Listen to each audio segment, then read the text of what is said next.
앞으로 우리가 이제 그 고등학교 가면은 나이 덕신이 엄청 많이 나올 거거든요. 그래서 이제 앞으로 좀 약간 익숙해지는 사람일 거라고 생각을 하고 일단 공부를 하시면 될 것 같고. 그래서 그 중에서 요거는 이제 비상박이 나오는 거구나. 그래서 그렇게 공부를 할 거고요. 이거 별로 어렵진 않더라고, 시가. 그치? 그래서 요 시를 한번 먼저 보도록 하겠습니다. 잠시만. 8쪽.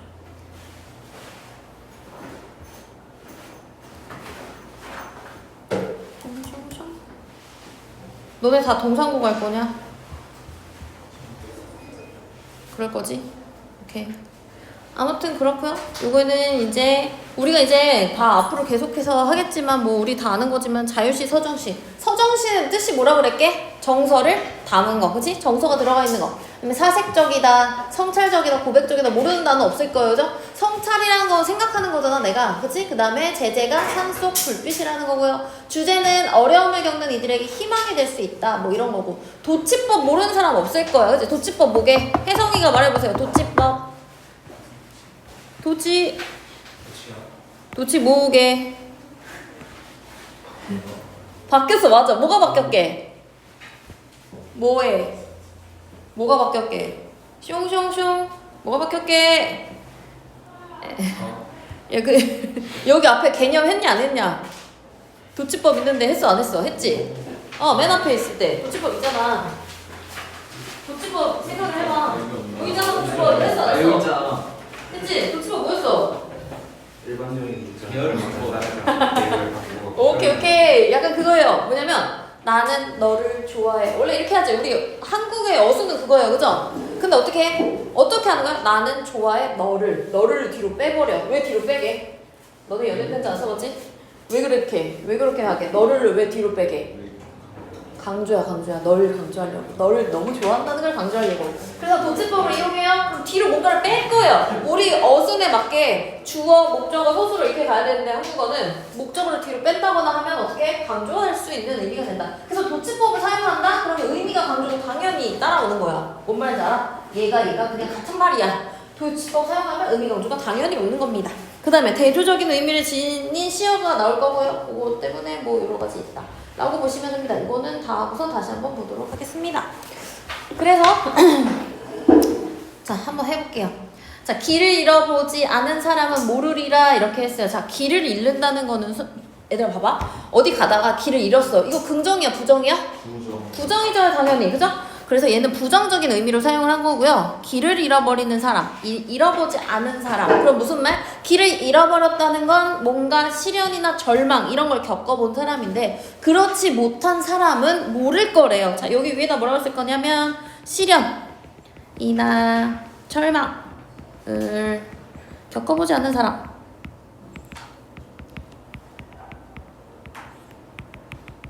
걔네는 모를 거래. 뭘 모르냐면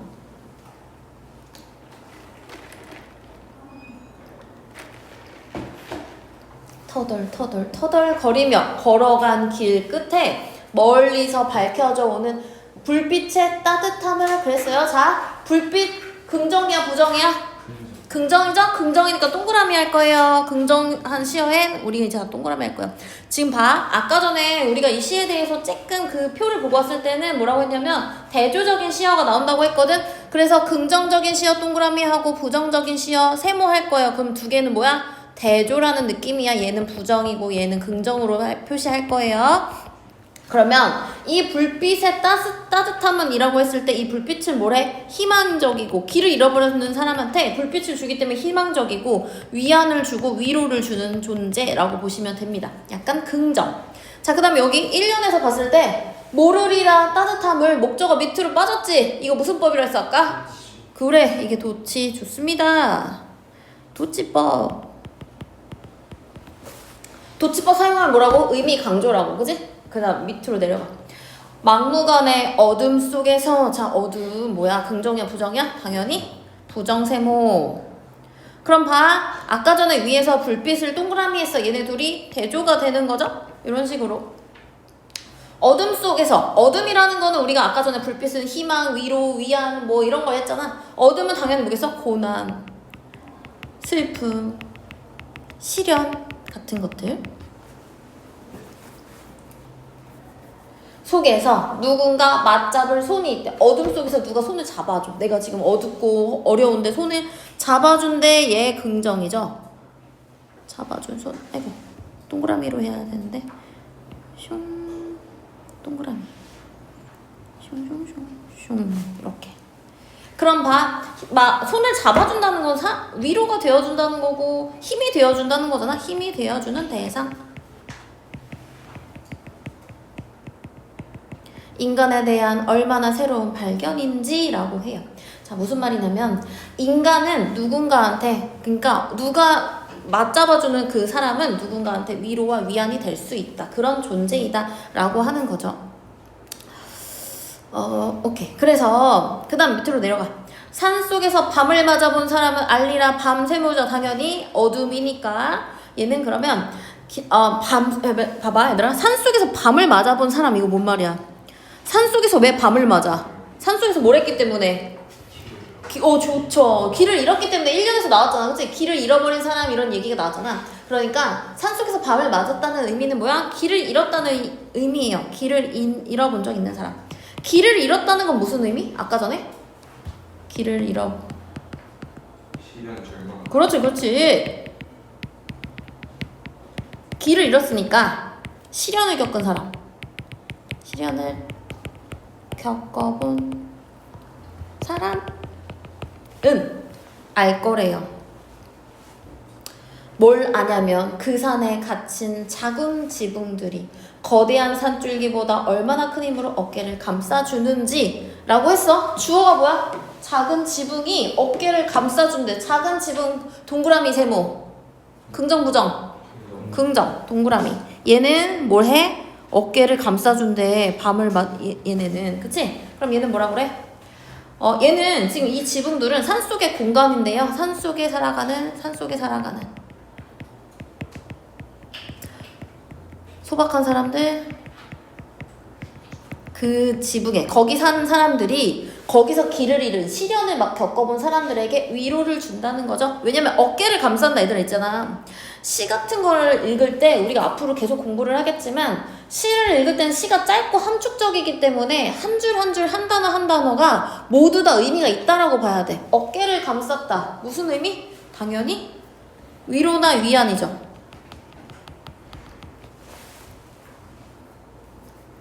그 다음에 여기도 똑같아요. 알리라 뭐뭐 하는지 무슨 법이라고?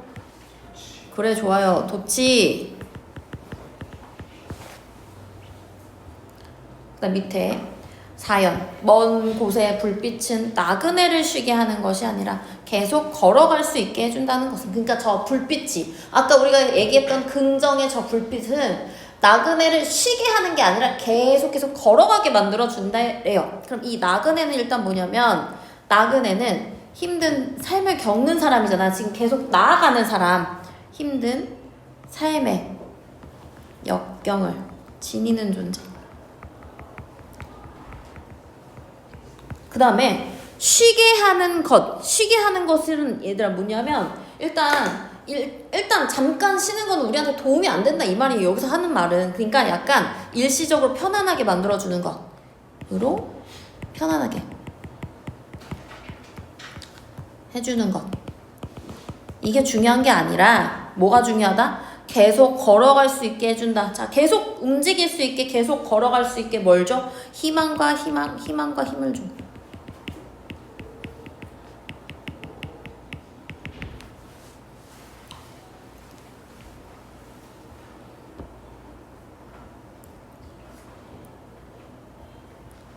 자, 그러면 여기에서 말하는 그게 그거지. 썼어 일단?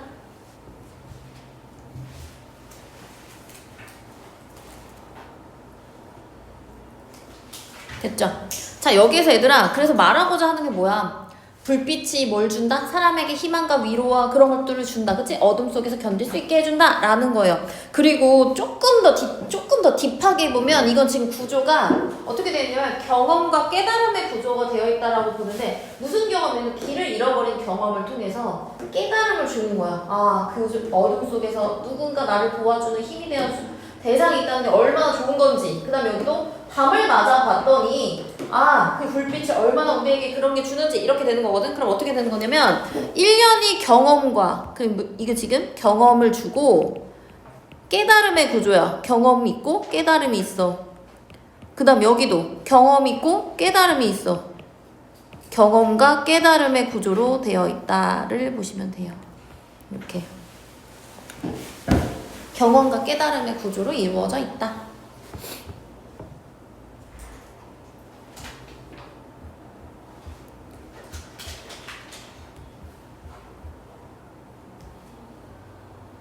시는 이건 별로 어렵진 않죠.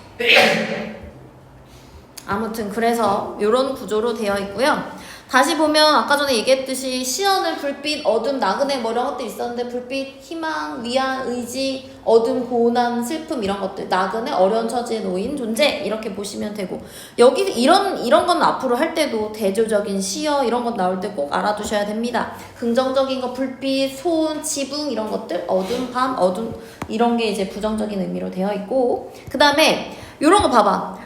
아무튼 화자가 지향하는 거는 쉬는 게 아니라 앞으로 나아가는 거라고 말을 하고 있는 거잖아요. 그죠? 그래서 계속 나아가는 것, 그런 움직임을 주는 것, 희망과 힘을 실어주는 것이 어떤 바람직한 삶의 자세로 여기고 있다라고 보시면 되고요.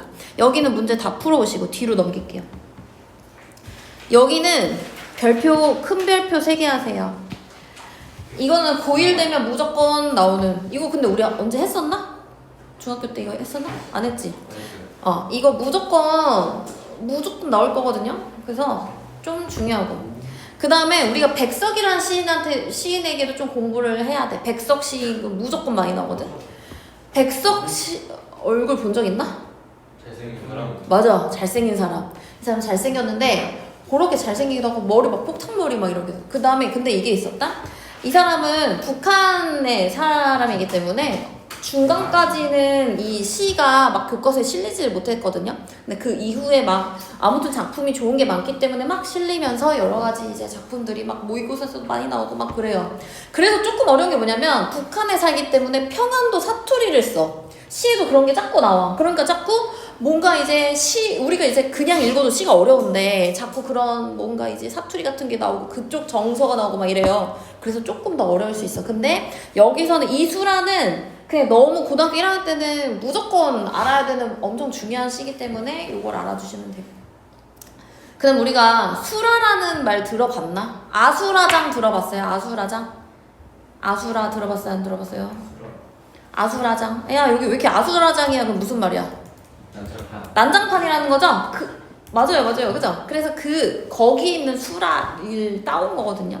그래서 뭐냐면 약간 좀 어지러워진 상태, 어지럽혀지는 상태를 이야기한다로 보시면 되고요. 그래서 여기서는 제목의 의미가 좀 중요해요. 잠시만. 그래서 제목의 의미랑 그 다음에 제목의 의미랑 또 뭐가 중요하면 여기서 정서가 중요하고 얘가 행동하는 게 중요하거든. 그런 것들을 좀 위주로 봐야 된다로 보시면 됩니다. 그래서 잠시만. 그거 보시면 되고.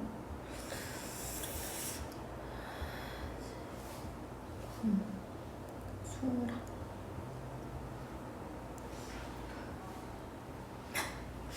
아무튼 그렇게 하시면 되고. 일단은 그냥 해볼게요.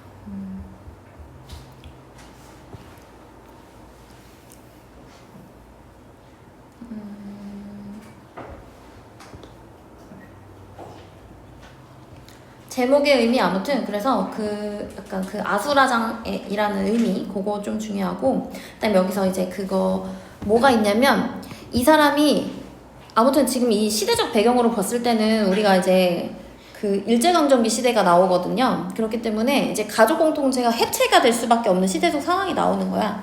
왜냐면 이제 어쩔 수가 없죠. 그죠? 같이 계속 똘똘 뭉쳐서 살 수 없잖아. 계속 이제 뭔가 이제 외부적인 어떤 요인이 있기 때문에 그래서 그 안에서 일어나는 어떤 그거를 이제 요 거미 가족이 나오거든요. 거미 가족으로 한번 비유해 봤다로 생각하시면 되고, 그래서 일단은 표시를 하면서 할 건데, 왜냐면 화자가 정서가 나오는 부분이 있고, 나는 파란색이랑 초록색으로 할 건데 정서가 나오는 부분이 있고, 그 다음에 행동이 나오는 부분이 있거든. 화자의 행동. 그러니까 어떤 정서를 가졌을 때 어떤 행동을 하고 뭐 이런 것들이 있는데, 그게 좀 중요해요. 구분하면서 보는 것들이. 그래서 여러분들 색깔 있으면 색깔 하시고, 없으면 뭐 물결하고 뭐 직선하고 뭐 이런 거 뭐 이렇게 하시면 될 것 같습니다. 자, 그럼 시작을 한번 해볼게요. 근데 이 상황을 봐야 돼. 이 상황이 뭐냐면, 얘가 지금 어디 앉아있어, 이 사람이, 화자가. 근데 어떻게 했냐면, 새끼 하나가, 뭔가 거미가 있어. 숑 거미가 이렇게 있는데, 방바닥에 쭉 내려온 거를 나는 아무 생각 없이 문 밖으로 탁 쓸어버린 거야. 그러니까 이 사람이 지금 뭐 어디 이렇게 의자 같은 데 어디 뭐 이렇게 앉아있는데, 여기 뭐 창문이 있었나 봐. 그치? 창문이 있고 이 사람이 이렇게 있어. 근데 이 거미가 온 거야. 거미가 이렇게, 이 뭐야? 이 거미 새끼. 이래가지고 거미가 이렇게 띵띵띵띵 온 거야. 그래서 얘가 아무 생각 없이 거미를 손가락으로 딱 해서 요 바깥으로 딱 버려놓은 거야. 지금 상황이. 1년은 그거예요. 자, 그래서 여기서 지금 정서가 드러나는 부분 어디냐면, 나는 아무 생각 없이 정서야. 아무 생각 없. 그러니까 첫 번째, 이게 왜냐면 지금 밑에 거미가 또 계속 나올 거거든. 첫 번째 거미 새끼가 왔을 때 아무 생각 없이 내가 뭘 했냐면, 행동, 문 밖으로 쓸어버렸어. 자, 봐봐. 이게 아까 뭐라고 했냐면 정서라고 그랬고, 얘가 행동이라고 그랬어. 아무 생각 없이 쓸어버렸어. 자, 그럼 여기에서 우리가 시대적 배경을 생각했을 때 거미 가족을 우리 가족 공동체라고 생각을 할 거거든요. 그래서 첫 번째, 얘가 아무 생각 없이 거미를 딱 쓸어버렸을 때 이 행동으로 인해서 어떤 결과가 이루어졌냐면, 가족 공동체가 해체됐다. 요걸로 인해서 가족 공동체 해체. 가족 공동체 해체. 무심코 내가 거미를 딱 버렸는데, 거미가 가서 이제 가족 공동체 해체됐어. 자, 차디찬 밤이다. 세모. 안 좋은 밤이에요. 너무 추운 밤이에요. 이렇게 말하죠. 자, 그럼 무슨 말이냐면, 새끼 거미가 바깥으로 가버렸어. 봐. 여기는 집 아니고 바깥에는 춥고 차디찬 밤이야. 차갑고 밤이래. 그러면 약간 부정적이잖아. 얘기했을 때 얘는 거미 새끼가 처한 고통스러운 현실이야. 고통스러운 현실인데 어떤 현실? 뭐랑 비슷해? 일제강점기. 우리 민족의 현실. 상징이에요.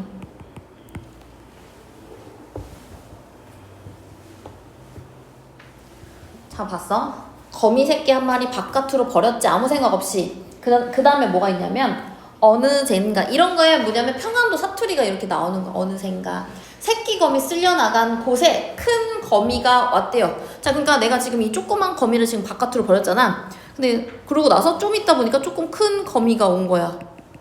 거미가 왔어. 그래가지고 내가, 어머, 이 사람이, 화자가 뭐라고 생각하냐? 어머, 엄마가 왔나 봐. 이렇게 생각하는 거야. 사실은 이건 좀 약간 비약일 수 있지만, 이 화자가 생각할 때, 어머, 애기를 버렸더니 엄마가 찾으러 왔나 봐. 그러면 뭐라고 해? 약간 엄마가 모성으로 왔나 봐. 어미의 모성.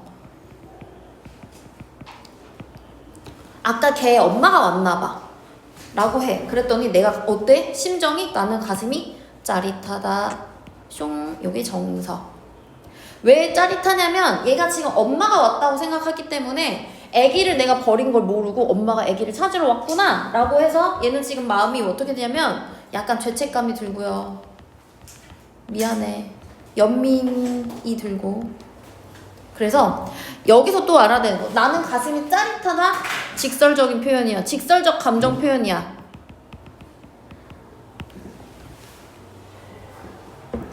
그 다음에 뭐라고 했냐면, 자, 여기서 잘 봐야 돼.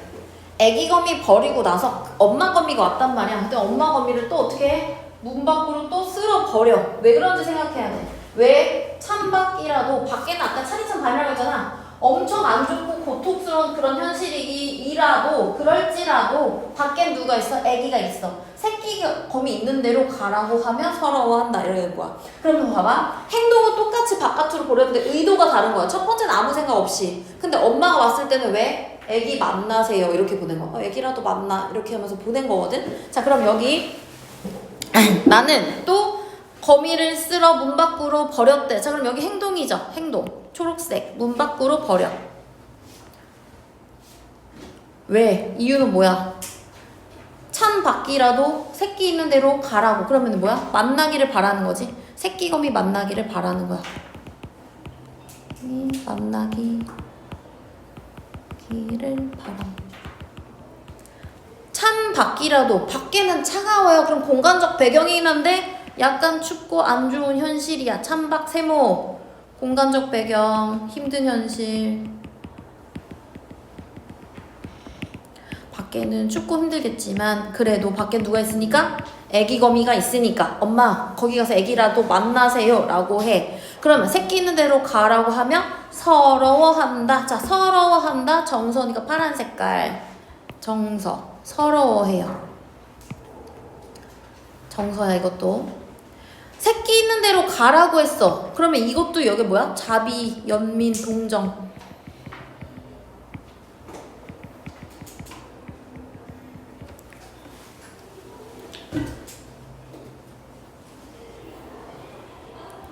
그래서 가서 두 번째 거미도 탁 버려버렸어. 그 다음에 어떻게 돼? 이렇게 해서 아린 가슴이 싹기도 전이다. 가라앉기도 전이다. 가슴이 아린데요. 이거 정서죠? 정서 무슨 색으로 쓸까? 파랑색. 아린 가슴. 그 다음에 얘 봐봐. 이 두 번째 거미도 버렸잖아. 숑 버렸어. 그 다음에 어떤 애가 오냐면 아주 찌끄만 거미가 오는 거야. 숑숑숑. 얘가 갑자기 또 거미가 또 온 거야. 거미가 이 집에 되게 많은가 봐. 거미가 또 왔어. 이런 찌끄만 거미가 왔어. 그래서 뭐라고 하냐면 어디서 좁쌀만한 한 가재 게임, 갓 게임 듯한 발이 채 서지도 못한 무척 조그만 새끼 거미가 또 왔어. 이번엔 큰 거미 없어진 곳으로 와서 꼬물꼬물꼬물 아물아물 거렸나 봐. 자 그럼 이 사람은 어떻게 할 것 같아? 어떻게 할까? 두 마리 다 버렸잖아. 또 애기 거미가 왔어. 엄마 찾아러 온 것 같아. 그럼 이 사람 어떻게 해? 버리는 거야. 왜? 가서 엄마 만나라고. 그렇게 되는 거거든. 이야기의 전개는. 자 그래서 나는 가슴이 메이는 듯하다. 이것도 정서죠. 파란 색깔 할게요. 가슴이 메여. 아유 우리 애기가 또 왔네. 엄마 찾아왔나봐. 이러면서 가슴이 좀 메여. 그럼 여기에서는 가슴이 왜 메여? 그 어미를 찾는 것 같으니까. 어미를 찾는 무척 적은 새끼거미라고 했거든.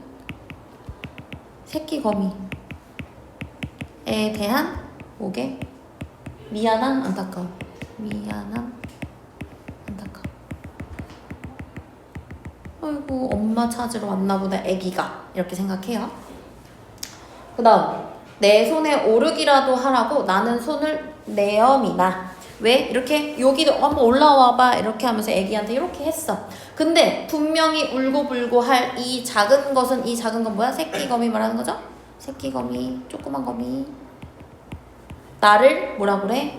무서이 달아버리면 나를 서럽게 한다. 내가 애기 이 조그만 거미야 나한테 올라와 이렇게 손을 내밀었는데 얘가 뭐야 무서워 이렇게 하고 가버렸대. 그래서 내 감정이 어떻게 돼?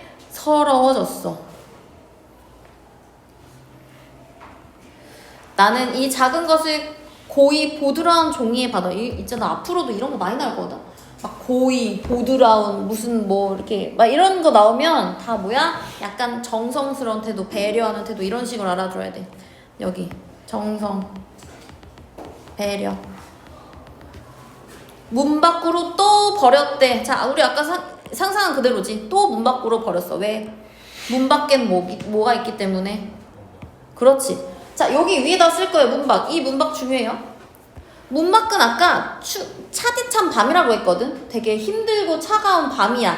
그렇지만 어때? 밖에 가족이 있을 수도 있어. 그치? 자 춥고 위험하지만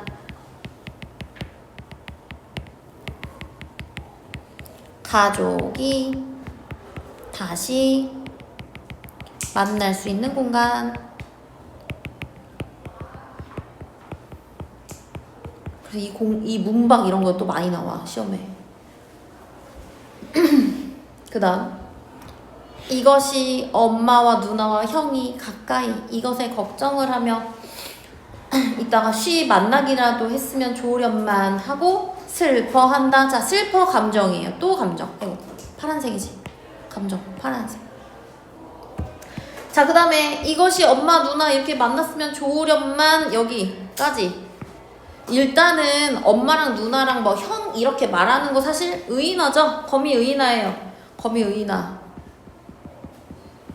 그리고 또 뭐가 있냐? 만났으면 좋겠다라고 해. 아까 전에 가족 공통체 해체시켰잖아. 내가 맨 처음에 거미 왔을 때 끽 버렸잖아. 그런데 다시 만났으면 좋겠어요 라고 얘기를 했기 때문에 여기서는 가족 공동체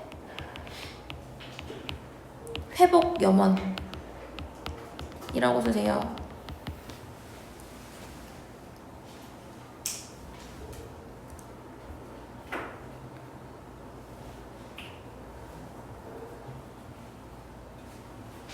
그래서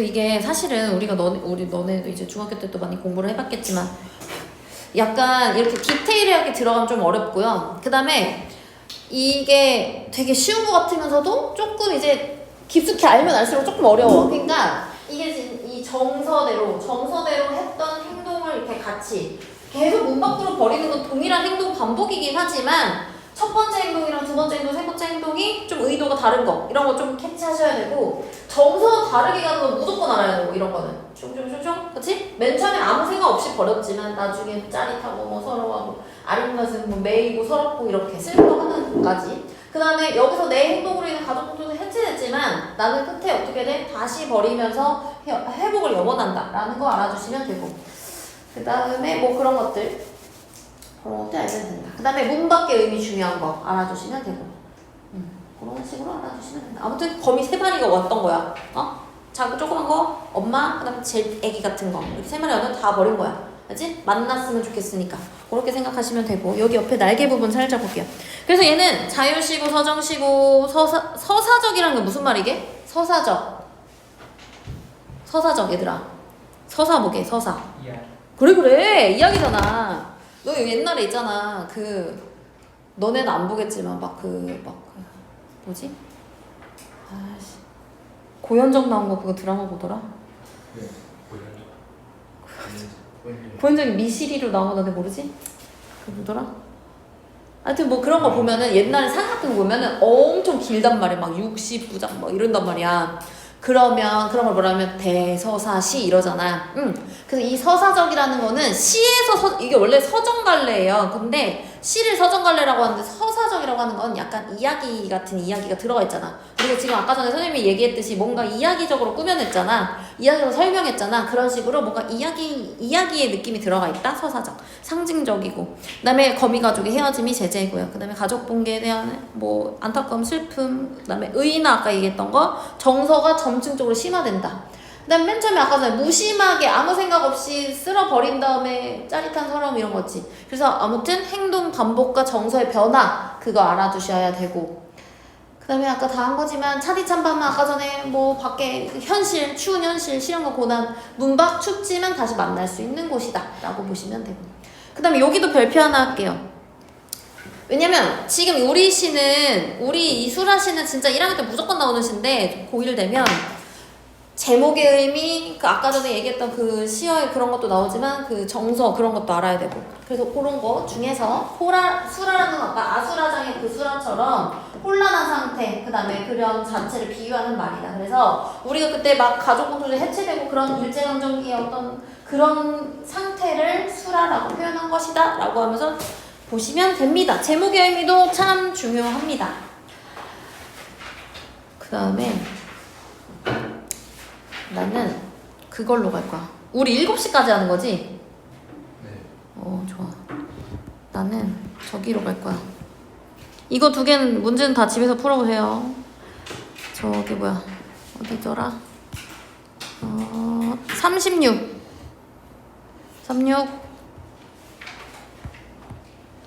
펴봐라 36.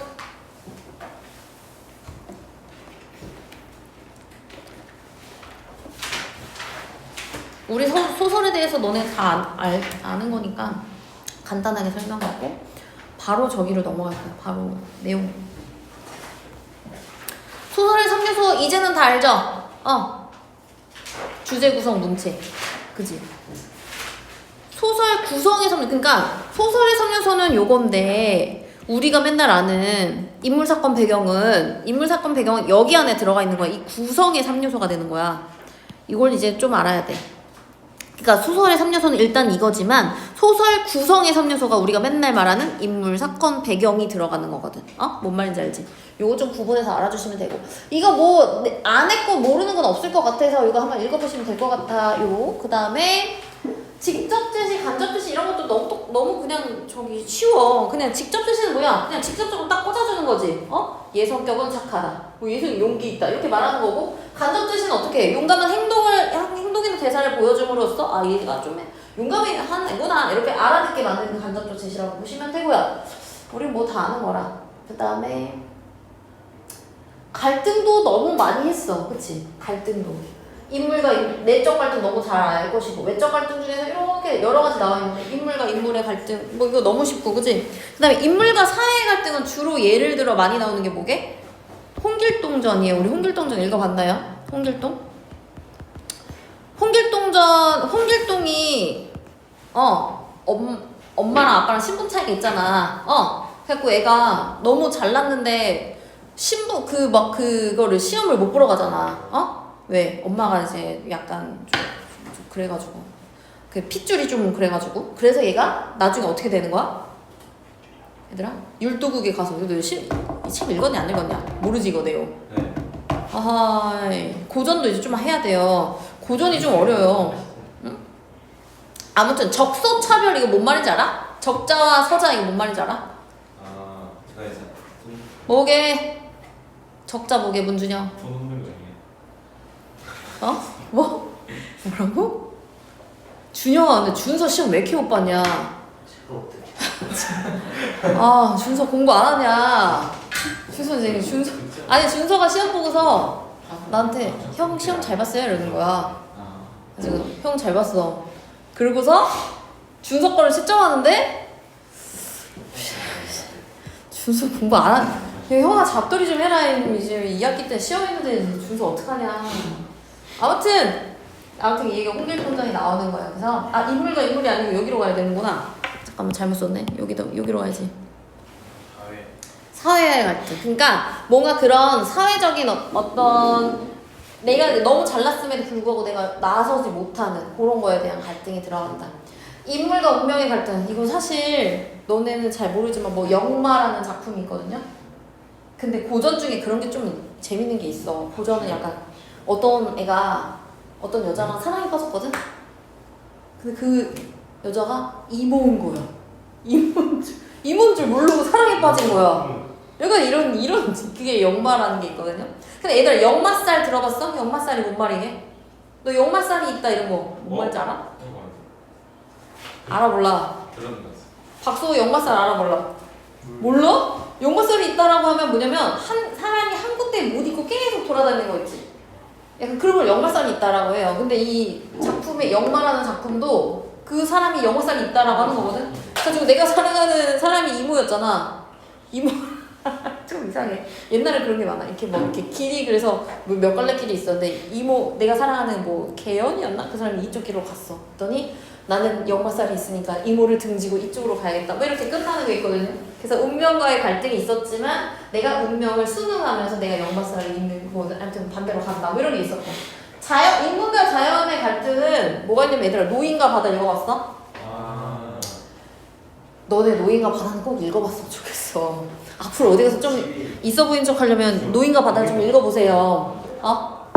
노인과 바다. 그래서 뭐냐면 뭐야 이 새끼. 왜? 노인과 바다 뭐냐면 얘들아 노인과 바다는 뭐냐면 노인이 청새치를 잡으러 봐라? 정아?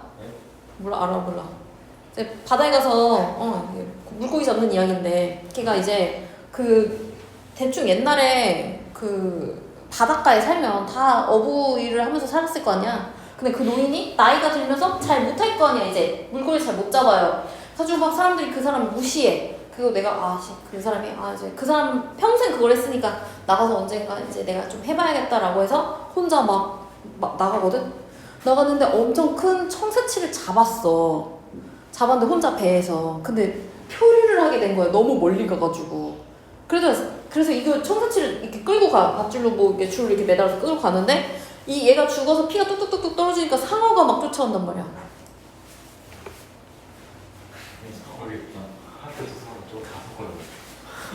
야, 노인과 방은 읽어봐야 돼. 상어가 막 쫓아온단 말이야? 그 상어랑 막 사투를 벌이고 막, 그래서 결국에는 상어가 그 청새치를 다 잡아먹거든?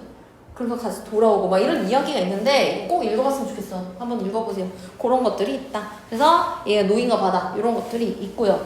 너네 원래 이때쯤 쉬는 시간 줘? 네. 아무튼 그래서 이제 뭐 구성의 단계, 발단 전개, 위기 결정, 결말 다 알 것이고요. 소재, 뭐 기능 이런 것들 있을 수 있고 배경도 다 알 것이고 그 다음에 이것도 다 알지? 이거 모르는 건 없을 것 같아.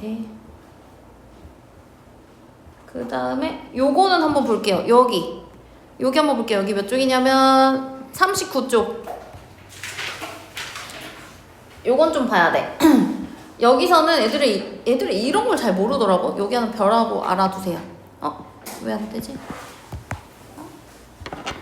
여기다가 별 하나 해. 여기 종류에다. 아니 이게 엄청 많이 나오는데 늘 모르더라고 이거를. 그래서 서술이고 묘사하고 대화. 묘사는 뭐였어? 그림 그리듯이라고 했잖아. 그림 그리듯이의 표시에 별. 서술은 직접 설명, 물결. 그림 그리듯이 물결. 대화는 모르는 사람 없을 거고. 두 개 무조건. 왜냐면 우리 이제 모의고사 보잖아. 3월에 모의고사 봤을 때 묘사의 방법으로 했을 때 모르는 사람이 있으면 안 되겠죠. 묘사, 그림 그리듯이 뭔가 눈에 펼쳐지듯이 그렇게 설명했다라고 보는 게 묘사다라고 생각하시면 됩니다.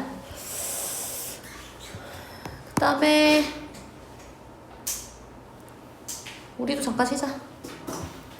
성현이 2번. 오케이, 좋습니다. 그 다음에 정우 3번에 2개입니다. 2개. 2번, 5번. 오케이, 2번, 5번. 준혁이 4번. 좋습니다. 준영이 5번. 좋습니다. 그 다음에 서호 6번에 5한 거 맞아? 맞아? 네. 혜성이 7번에 자, 7번 봐라. 인물과 사회의 갈등은 인물이 사회의 관습이나 사회의 관습이나 어떤 윤리나 제도 등과 충돌을 발생한다는 게 맞는 거잖아요. 옆에 나와 있잖아, 엄마 자식아. 똑같이 나와 있잖아, 엄마 자식아. 자, 8번도 혜성이가 해볼게요. 틀렸으니까 8번 뭡니까? 좋습니다. 성현이 9번. 오케이. 정우 10번. 오케이. 준혁이 11번. 오케이. 준영이 12번. 오케이, 좋습니다. 13회 서호. 오케이. 혜성이 14번. 3. 오케이. 성현이 15번. 오케이. 그 다음에 정우 16. 오케이. 17회 우리 준혁이. 오케이. 1인칭 관찰자. 좋습니다. 준영이. 오케이, 좋습니다. 작가. 그 다음에 넘어가서 서호 1, 2, 3 해볼게요. 1번에 오케이. 2번에 오케이. 3번에 오케이, 좋습니다. 혜성이 20번. 오케이. 성현이 21번. 오케이. 정우. 오케이. 준혁이. 오케이. 준영이. 오케이. 이렇게 다 잘하냐. 뒤에 넘어갈게요. 엇박자 D 나옵니다. 엇박자 D. 이게 아마 학교가 어디 떨어지느냐에 따라서 아무튼 나오는 건데 단편 소설이고 상징적 고백적이야. 그러니까 어떤 일이 있었냐면 고등학교 시절에 이야기가 좀 나오고요. 어떤 애가 나오냐면 음치가 나오거든요. 근데 합창단이야. 음치야. 그러니까 약간 그래서 아무튼 그 사연이 나와요 앞에. 아무튼 음치가 합창단에 들어갔어. 그러면 합창을 잘해야 되잖아요. 근데 거기에서 조금 불협화음을 내는 것 같으니까 거기서 일어나는 갈등 같은 게 좀 나와요. 자, 그러고 나서 그다음에 이제 그 20년 후에 현재 있는 일과 같이 해서 이제 이렇게 역순행적 구성이 같이 나오거든. 역순행적 구성 뭔지 아냐? 여기다 하나 써봐라. 역순행적 구성. 이젠 알지? 우리 반은 다 알겠지? 혜성아 역순행적 구성 뭐게? 역순행으로 맞아요. 순행이 뭔데요? 순행이 맞아요. 역으로 진행. 에? 아니. 역으로 시간의 순서가. 그쵸. 뒤에서 약간 말해주는 요정이 생겼네. 팅커벨이 생겼나봐. 순행적인 구성. 순행적 구성이라는 건 시간의 흐름대로 간다 했는 거죠. 역세적이니까 시간의 흐름에 따르지 않고 가는 거야. 그래서 지금 막 합창단 이야기랑 현재 이야기랑 왔다 갔다 하면서 진행이 되거든요. 그래서 그런 이야기가 있다라고 보시면 되고, 그래서 그 합창의 의미에 대해서 한번 상징적 의미에 대해서 생각하는 거. 그다음에 1인칭 관찰자가 등장한다. 그러니까 앞으로도 그렇고 이제 계속 공부를 할 때 무조건 시점이랑 주제 같은 건 알아야 되죠. 시나 소설이랑 똑같아요. 시점은 소설에서 무조건 알아야 되는 건 당연한 거예요. 우리 다 공부하면서 알겠지만 한번 그냥 바로 시작을 해볼게요. 그래서 맨 처음에 공연 기획자로 일하는 나가 나와. 아까 뭐랬냐면 1인칭 관찰자라고 했잖아. 그치? 그럼 얘들아 여기서 엇박자 D라는 애가 나오거든. 걔가 인물이야. 그럼 걔가 주인공이 되는 거예요. 그죠? 얘가 주인공이고 나가 나와. 그래서 얘는 뭐라고? 1인칭 관찰자야. 내가 보는 거야 걔를. 그래서 공연 영상 편집 과정에서 엇박자 D의 모습을 발견해요. 왜냐면 딱 어디 영상 보다가 어떤 애를 발견했는데 걔 누구야? 나랑 고등학교 시절에 같이 자습을 하고 1년에 한 번에도 숙제를 보는 합창단에서 특별한 활동을 선택하는 거. 무슨 말이냐면 합창단에 들어갔잖아. 얘들아 합창단에 들어갔는데 옛날에 거기는 그거였나봐. 그냥 야, 여기 그냥 다 자습이야. 들어오면 다 자습 줄게. 이렇게 하니까 애들이 다 들어간 거야. 음치임에도 불구하고 들어갈 수 있었던 거지. 근데 걔 엇박자 D라는 애는 약간 합창의 뜻을 갖고 들어간 거 혼자만. 다른 애들은 다 자습하려고 했는데 그래서 그 안에서 일어나는 갈등이 생기는 거예요. 그래서 학교 축제 때만 노래를 불러 여기는. 그러니까 선생님도 의지도 없어. 근데 걔가 혼자 우리 연습하면 안 돼요. 그래서 선생님한테 막 얘기하고 막 그래요. 그래서 나와 같은 합창단원이었던 엇박자 D는 다른 합창단들과 달리 합창단 활동에 열성적이야. 그 다음에 단장까지 맡게 돼요. 자 봐봐. 애들 다 공부 그냥 자습하러 들어갔으니까 단장 같은 것도 다 하기 싫단 말이야. 그냥 얘는 너무 열정적이니까 제가 단장할게요. 막 이렇게 손들어서 단장까지 돼버려요. 자 그 다음에 있는 일이야. 특별한 일이 없었기 때문에 우리는 음악실에 앉아서 각자 공부를 해요. 자습하러 왔다고 했잖아. 실망한 엇박자 D가 밖으로 나가서 노래 연습을 했는지는 잘 기억이 안 나. 아무도 엇박자 D를 신경 쓰지 않았고요. 자, 가로 열게요. 음악 선생은 첫날이니까 자습을 한다고 했지만 다음 주에도 그리고 다다음 주에도 자습은 계속 이어졌어요. 우리는 커다란 음악실에 앉아서 영어 단어 외우고 수학 공식 외우고 세계 지리를 외웠다. 가로 닫을게요. 선생님하고 다 합창 단원도 그렇고 선생님도 음악 선생님 모두 관심이 없어. 합창단 활동에 관심 없어. 관심이 없어. 합창단에 들어가면 아무런 활동도 하지 않고 열심히 공부를 할 수 있다는 사실을 엇박자 D 빼고는 모두 알고 있었다. 나는 음악실 의자의 보조 책상에 엎드려 밀린 잠을 보충했고 합창단이 연습을 시작한 것은 그 후로부터 4개월 후, 그러니까 축제 한 달 전이었다. 1분단 이렇게 끝나고. 축제 때 부를 수 있는, 자 여기 밑줄 칠 거예요. 축제 때 부를 노래를 정하는 데는 1분도 걸리지 않았다. 누군가 그중 가장 인기 있던 발라드 곡을 했고 모두 찬성했다까지 밑줄. 여기도 바보야? 관심이 없어. 학생들의 태도. 축제 공연에 관심 없는, 축제 공연에 관심 없는 학생들의 태도. 관심이 없어 애들이.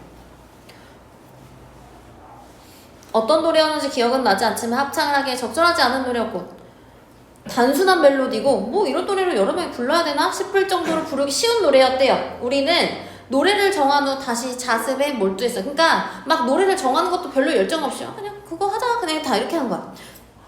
연습이 시작된 건 그 다음 주였고요. 지금도 첫 연습을 하던 그 순간이 생생하게 기억이 난다. 자, 쉬운 노래니까 딱 한 번만 맞춰보고 자습하자. 밑줄. 한 번만 연습하재. 축제에 나가야 되는데 선생님은 관심이 없어. 선생님이야 이거 음악 선생. 관심 음악 선생님. 음악 선생님. 관심 없음. 음악 선생님이 피아노 반주를 띵띵띵띵 시작한 후에 우리는 엇박자 뒤에 진면목을 처음 알게 됐다. 엇박자 뒤 진면목 물결. 자, 이거 뭐라고 그랬어 아까? 얘 노래 잘한다 했어? 못한다 했어? 못한다 했지? 음치였지? 근데 얘는 음치뿐만 아니라 음치에다가 박치래요. 너네 옛날에 하이킥 알아? 모르겠지? 하이킥 아니야? 혜성아? 하이킥. 거침없이 하이킥 뭐 이런 거 모르지? 네, 알죠. 알아? 네. 거기 서민정 나오는 거 알아? 그거 서유리가 엄청 좋아해요. 어? 누가? 이서유. 이서유리? 왜? 몰라요. 거기서 이제 서민정이 엄청 음치 박치로 나오잖아요. 모르지? 재밌어. 옛날 거 보면. 아무튼 그래서 얘는 음치야 박치야 합창가임에도 불구하고 그는 놀라울 정도로 박치이자 음치였고요. 음악이 시작되고 아이들이 열심히 노래를 막 불렀다. 그러나 시간이 지나면서 아이들의 표정이 일그러지기 시작했다. 자 여기 봐. 아이들의 표정이 일그러지기 시작했다. 밑줄. 왜 일그러지겠어? 합창이 지금 잘 되고 있어? 뭐 안 되고 있어? 잘 될까 안 될까? 안 되지. 왜? 누구 때문에? 걔 때문에. 그치? 그래서 표정이 엉망이 일그러지기 시작했다. 이건 뭐냐면 외양묘사거든요. 외양묘사를 통해서 드러내고자 하는 거 합창이 엉망임.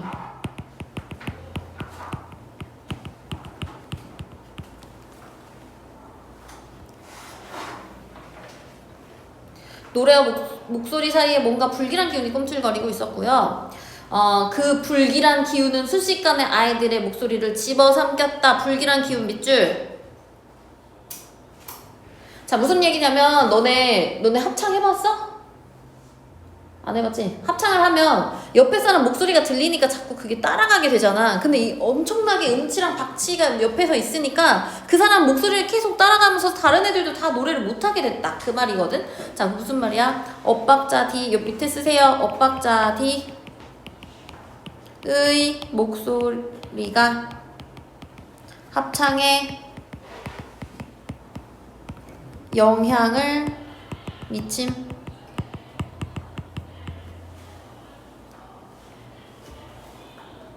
그래서 순식간에 아이들의 목소리를 집어삼켰다. 5소절쯤 지나자 노래는 엉망진창이 되었다.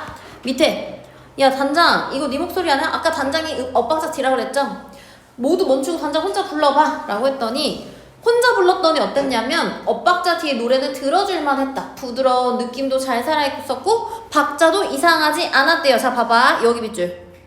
같이 부를 때는 너무 이상해서 애들이 다 꼬였거든? 근데 혼자 부르라고 하니까 그냥 뭐 괜찮은 것 같은 느낌이 드는 거야. 자 무슨 말이냐면 노래가 엇박자 뒤에 노래는 노래가 전체와 어울리진 못해. 전체와 어울리지 못할 뿐 노래 자체의 문제가 아니야. 문제가 아니야. 그러니까 혼자 불렀을 땐 괜찮으니까. 음악 선생님은 고개를 갸웃갸웃 뭔가 이상하긴 한데 어느 부분이 이상한지 고치려면 어떻게 해야 되는지 답을 말해줄 수가 없었던 것이었어. 다시 합창을 해봤어? 결과는 똑같아요. 엇박자 뒤 목소리가 들리면 애들은 막 갈피 뭐지? 이러면서 갈피를 닿지 못했고 음은 뒤죽박죽 됐고 박자는 제멋대로 변하고 그의 목소리는 전파력이 강한 바이러스였다. 이거 비유죠. 비유 빗댄 표현. 음악 선생은 엇박자 D에게 잦은 서태를 권했대요. 자 여기 밑줄에 해야 돼. 음악 선생이 야 너 그냥 네가 그만둬 이렇게 말한 거야. 여기서 알 수 있는 거 선생님이 중요한 건 뭐냐면 획일성이에요.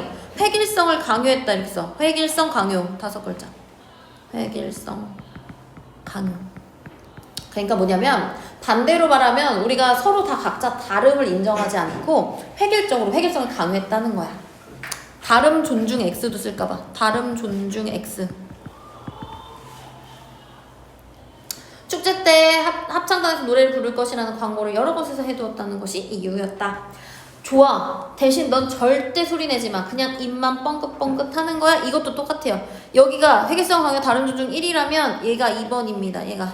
야, 너 알겠어. 너 안 뺄 테니까 절대 말하지 마. 절대 소리 내지 마. 입만 뻥긋뻥긋 해. 이것도 회계성 강요예요. 그죠? 그 다음에 뒤로 넘어가서 42쪽 봅니다. 그래서 결국에 어떻게 했냐면 그 공연을 그렇게 마치고요. 이제는 뭐냐면 이제 현재로 가는 거야. 그렇게 했던 거야. 공연을 하고서 현재로 갔는데 얘는 지금 엇박자들이 뭐가 됐냐면 무성 영화 전문가가 됐어. 얘들아, 무성이 무슨 말이게? 무성 영화 이거 들어봤니? 이런 거? 소리 없는 거. 뭐가 소리가 없는 거죠, 그죠? 얘는 음성할 때 성이 똑같은 거죠. 무성이야. 그럼 소리 없는 영화의 전문가가 돼버린 거야, 얘는.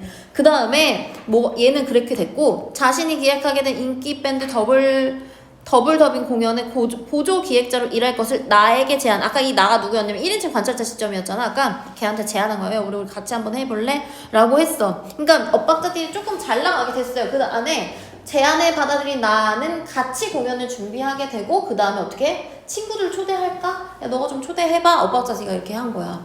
내가 이렇게 모임에. 그랬더니 얘가 그 공연을 불렀거든. 근데 무성영화라는 건 소리가 없는 거잖아. 근데 거기서 막 되게 재밌는 기발한 아이디어를 막 해가지고 막 진짜 성황리의 공연이 딱 마치게 되는 그런 장면이 여기 지금 줄거리 중량이 됐고요. 그 다음에 뭐냐면 너무 뭐 무성영화 막 그런 것도 했어. 막 재채기 소리를 무슨 악기 소리랑 해가지고 사람들이 막 감동받고 막 이런 걸 했어. 근데 그러고서 잘 끝나고 나서 공연이 끝났지만 관객은 돌아갈 생각을 하지 않았대요. 모두 앙코르를 외치고 있었어. 물론 앙코르곡을 준비해 두었고요. 더블 더빙이라는 걔네들이 밴드가 다시 나타났고 조명이 꺼졌고 관객들의 소리도 얼음 속에 쫙 가라앉았어. 자, 여기 밑줄 여러 가지 소리들이 하얗고 기다랗고 평평한 일직선으로 변했다. 밑줄 봐봐라.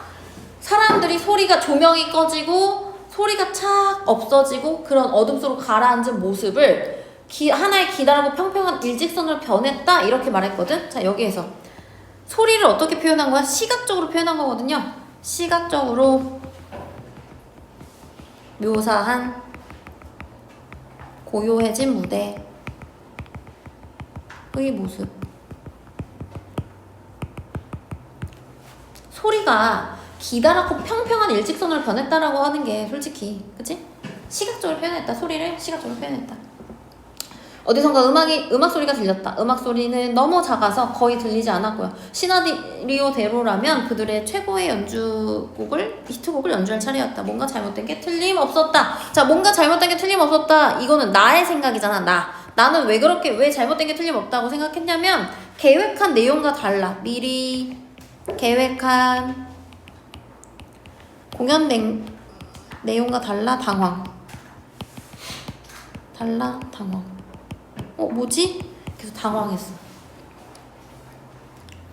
소리가 뭔가 조그만 히트곡이 나와야 되는데 뭔가 희한한 조그만 소리가 나는 거야. 그래서 뭐지? 뭐 잘못됐어? 이렇게 생각했어. 음향 뭐야? 사운드 체크해봐. 우선은 헤드셋으로 엇박자지가 뭐라고 하냐면 아니야, 잘못된 건 없어. 너 몰래 만들어준 시나리오야. 20년 전 친구들에게 바치는 선물이야. 아까 전에 얘는 누구들이야? 그 아까 합창단원 걔네들한테 선물로 어떤 노래를 준 거야. 자, 그건 뭐였냐면 아주 작게 음악 소리가 조금씩 커졌어. 스피커에서 흘러나온 음악은 관객들 사이로 서서히 스며들고요. 누군가의 노래였다. 아무런 반주도 없이 누군가 노래를 부르고 있었고 어디선가 들어본 노래도 그제야 노래 제목이 생각났다. 오늘 나는 고백을 하고 라는 노래였대요. 20년 전 축제 때 우리가 함께 불렀던 바로 그 노래였다. 그 노래를 지금 여기서 누가 부른 거야. 노래를 부르는 사람이 누군지 알 수 없었다. 나나 친구들의 목소리는 아니었고요. 엇박자 뒤의 목소리도 아니었고 한 사람의 목소리가 두 사람의 목소리로 바뀌고 두 사람의 목소리가 세 사람이 되고 네 사람, 다섯 사람으로 바뀌었다. 합창을 하고 있었다. 옛날 그 합창했던 노래를 다시 합창으로 들려주고 있어. 하지만 합창이라고 하기에 자 여기 밑줄 합창이라고 하기에 서로의 음이 맞지 않았다. 박자도 일치하지 않았다. 옛날에 그 노래를 다시 녹음해서 들려줬는데 사람들이 같이 부르고 있긴 한데 음이 맞질 않아. 자, 그러면 상황이 유사한 상황이 떠올라야 되죠. 언제? 옛날 그 합창 공연 상황과 유사. 자, 그 다음에 뭐라고 하냐면 22명의 음치들이 부르는 20년 전 바로 그 노래야. 내가 좋아하던 음치들의 목소리로만 믹싱한 거니까 즐겁게 감상해줘. 무선 헤드셋에서 다시 엇박자 뒤에 목소리가 들렸고요. 조명은 하나도 켜지지 않았대요. 완전한 어둠 속에서 노래가 흘러나오고 있었어. 어둠 속에서 있어서 그런 것이니까 노래는 아름다웠다. 자, 밑줄. 노래는 아름다웠어. 서로의 음이 달랐지만 잘못 부르고 있다는 느낌이 들지 않았고 마치 화음 같았대요. 여기까지 밑줄. 지금 아무것도 안 맞거든. 다 음치거든. 음치가 한 여러 명이서 부르는데 근데도 아름답다고 느껴졌다는 거야. 화음 같다고 느껴졌다는 거야. 자, 서로 음이 다르고 어떤 그런 서로 다른 음과 박자로 부르는 노래도 조화롭고 아름답다는 것을 알게 된다.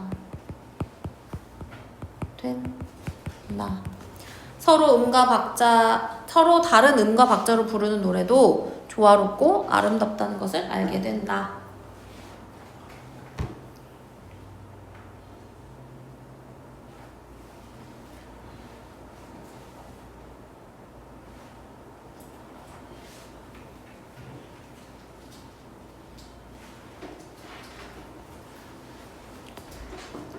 그래서 어둠 속이어서 그럴지도 모른다. 음치들의 노래는 어두운 방에서 전원 스위치를 찾는 왼손처럼 더듬더듬 어디론가 내려앉았다. 아무도 웃지 않았다. 여기서부터 밑줄. 몇몇 관객들은 후렴을 따라 부르기까지 했다. 봐봐. 음치들이 부르는 노래가 있다라고 하면 사람들이 웃을 수 있잖아요. 근데 아무도 웃지 않고 후렴을 따라 불렀어. 이게 무슨 말이냐면 약간 사람들한테 관객들에게 감동을 준다라는 거거든. 관객들에게 감동을 준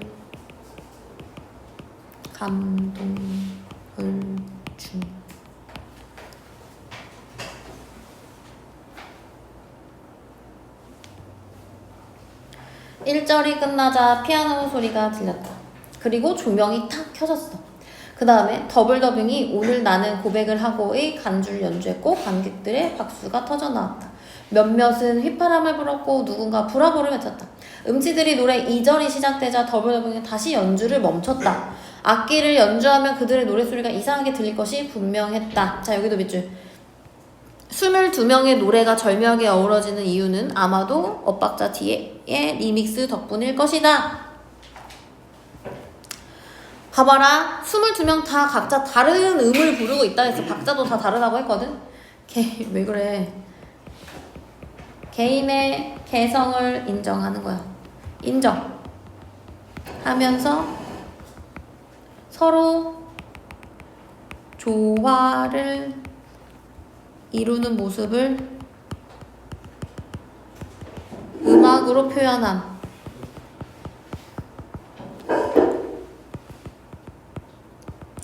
개인의 개성을 인정하면서 서로 조화를 이루는 모습을 음악으로 표현함. 다 음치지만 뭔가 그렇게 들렸던. 썼냐 혜성아.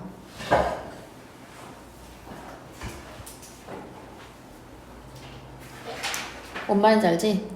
음치이지만 아름답게 들린 이유는 개성을 다 인정하지만 그런 안에서 조화를 이루는 모습을 음악적으로 얘가 이제 좀 표현했다라는 거예요. 22명의 노래소리를 절묘하게 배치했대요. 얼른 써라. 다 썼어? 아, 예성 새끼. 검사하러 가야 되네. 아니. 야, 지금 몇 살인데 이거 필기도 검사해야 되냐, 임마 자식아. 너 이거 내놔. 너 이거 기초 만지고. 걔 한 글자도 안 썼어? 빨리 써라. 이 예성 창문으로 쳐다보고 이 새끼 가지고.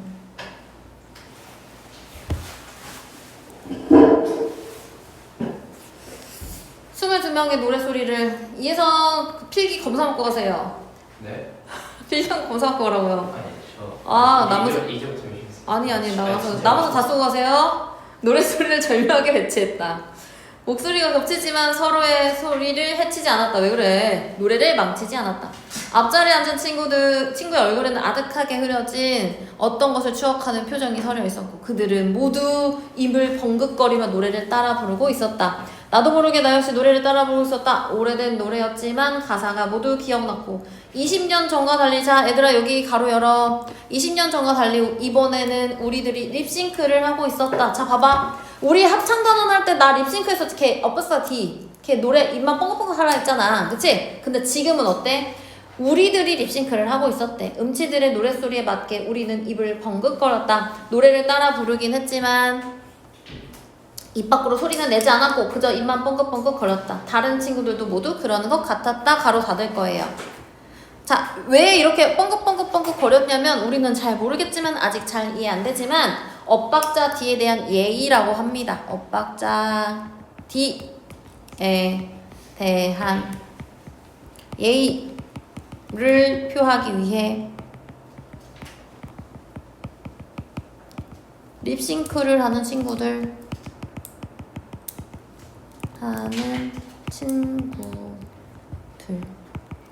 여기서는 뭘 중시야? 개성 중시 이해와 공감.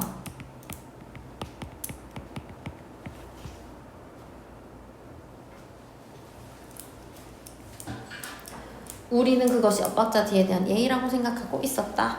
그래서 마지막 부분이 약간 좀 슬픈 거예요. 잘 모르겠지만 너네는